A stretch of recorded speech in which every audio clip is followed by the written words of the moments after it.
गांव की ओर के तीसरे एपिसोड में हम पहुंचे हैं करंडा ब्लॉक के ग्राम सभा परमेट में।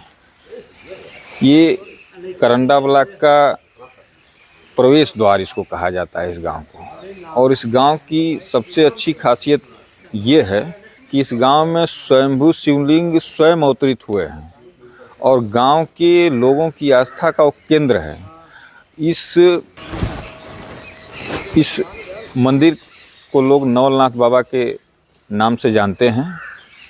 मंदिर अति प्राचीन है, इतना प्राचीन है कि लोग बता नहीं पा रहे हैं कि ये लगभग कितना पुराना मंदिर है, लेकिन अंदाज के हिसाब से कुछ लोगों ने बताया कि ये मंदिर लगभग 500 साल पुराना होगा।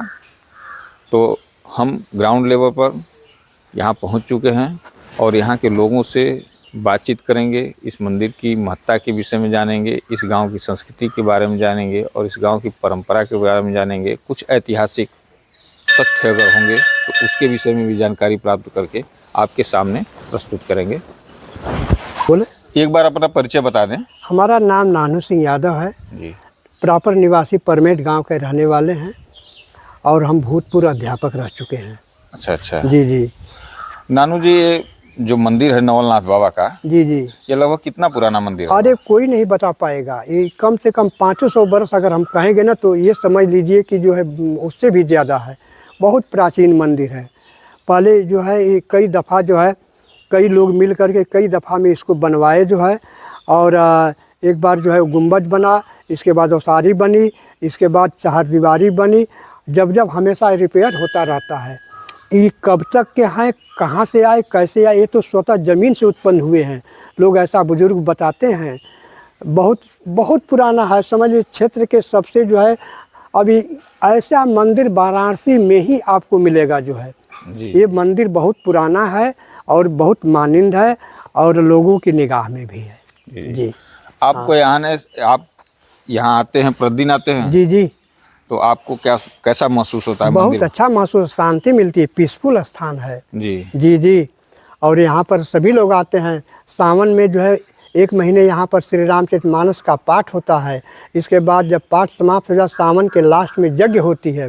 बहुत अच्छे महात्मा आते हैं, संत आते हैं, प्रवचन होता है। अच्छा, एक चीज़ और हमको सुनने में मिला है कि सुनने में मिला था कि यहाँ पे अखंड रामायण का पाठ शायद 1-2 वर्ष लगातार चला था क्या? अरे 5 वर्ष चला था। 5 वर्ष चला था? हाँ। तो 24 घंटे होता था? हाँ, 24 घंटा जो है। अच्छा। वो 5 वर्ष किसी सीजन में जो बंद नहीं हुआ। तो ये कैसे इसको मैनेज किया गया कि 24 घंटा लगातार 5 वर्ष तक होता तो गया? ऐसे थे कि महात्मा से रामदास बाबा फलहारी जी, उनके सानिध्य में जो है वो पाठ चलता था। और वो जो है खर्चा बर्चा भी मतलब अपने चाहे मतलब मांग करके चाहे किसी तरह से मतलब चलाते थे। भंडारा 200 लोग 250 लोग यहाँ पर प्रतिदिन भोजन करते थे। अच्छा, मतलब उतने पढ़ने वाले लोग मतलब रामायण पढ़ने वाले लोग मतलब आ जाते थे? कोई किसी की बारी नहीं बांधी गई थी। अच्छा। हाँ, बहुत ज़्यादा जो है रामायण पढ़ने वाले सारे एरिया में जो है बहुत अच्छा वो माहौल बना हुआ था। मतलब और बहुत दिन तक लगातार चला।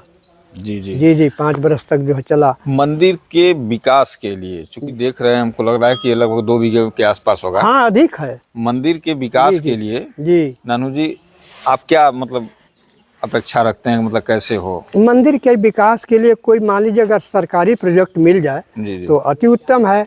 लेकिन लोग आते हैं, दरस परस करके चले जाते हैं। कभी कार को ग्राम सभा की तरफ से मिल जाता है, जैसे एक खड़ंजा लगा हुआ है अंदर का, बाहर का जो है तो ग्राम पंचायत की तरफ प्रधान जी लोग। अगर पर्यटन के हिसाब से इसका विकास कराया जाए, तो क्या पर्यटन के लिए यहाँ पे जमीन वगैरह मिल जाएगी? जमीन है बगल में ना, जमीन तो है। एकाक कोट है, शिवरी राजा का एक किला है, अब तक जो है ध्वंस हो चुका है। तो ये पर्याप्त है। कितना लगभग जमीन होगी? किनका? 32 बीघे के बाद जो है 8 बीघा नवलनाथ बाबा के मंदिर के नाम से है। अच्छा, उसके अलावा 32 बीघा और है? और उसके अलावा 32 हम नहीं बता रहे थे। अच्छा, सरकार यदि चाहे तो यहाँ पे पर्यटन के हिसाब से काफी विकास किया जा सकता है। हो सकता है, क्योंकि स्वयंभू शिवलिंग है। अरे नारायण। और क्या जो है काशी विश्वनाथ बिल्कुल बगल में, मार्कंडे जी बगल में, नवलनाथ बाबा बगल में। जी जी, पर्यटन के हिसाब से बिल्कुल विकसित किया जा सकता है। बिल्कुल हो सकता है। चलिए। पूर्व मार्ग पर स्थित गंगा और नदी गंगा और गांगी के त्रिमुहाने पर ये हमारा गांव परमेट है। जिस मंदिर पे आप लोग हैं ये बाबा नवलनाथ धाम के नाम से पूरे क्षेत्र में प्रसिद्ध है, आस्था का केंद्र है। अब ये रहा ये स्थिति कि जैसा कि हमारे गांव के लोगों ने बताया कि 5 साल कंटिन्यू यहाँ पे अखंड मानस पाठ हुआ है, 2 साल सीताराम का पाठ हुआ है।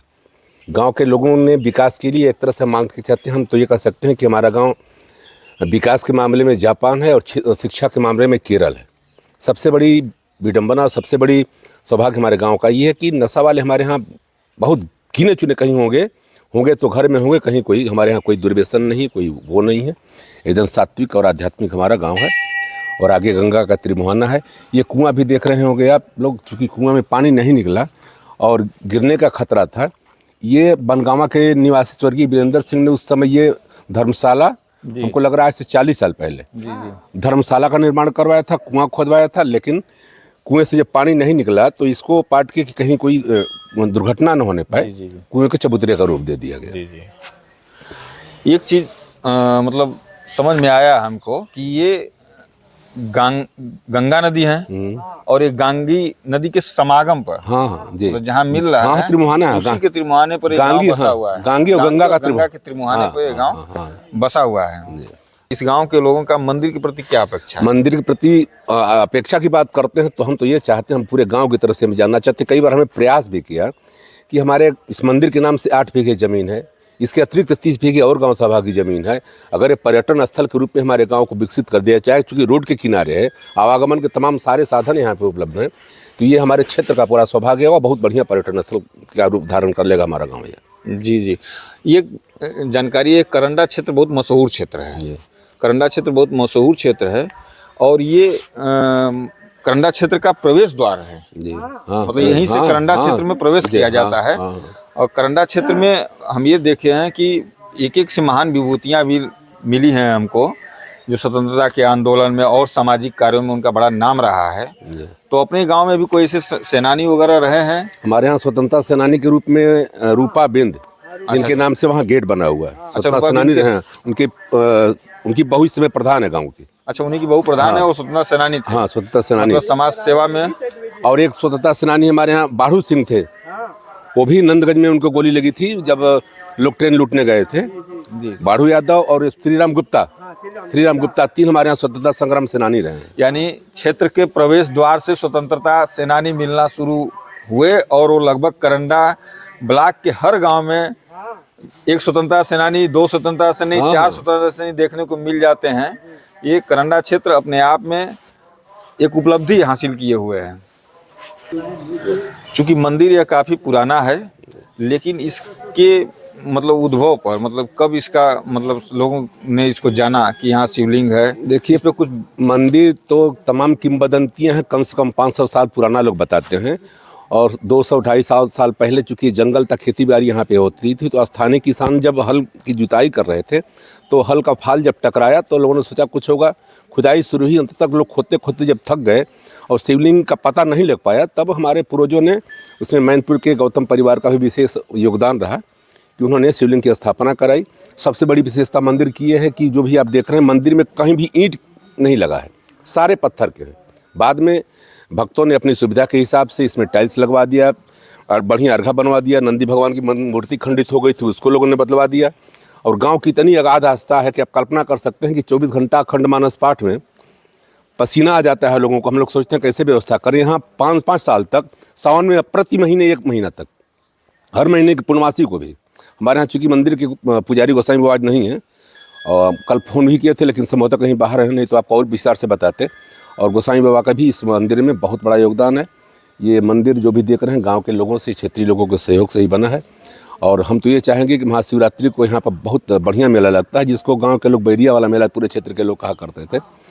तो अगर आप मीडिया कर्मी हमारे इस कवर करने के लिए आते हैं और आप लोगों के माध्यम से अगर हमारा गाँव पर्यटन स्थल घोषित हो जाता है, तो ये आप लोगों का सहयोग हमारे गाँव के लिए अमूल्य होगा।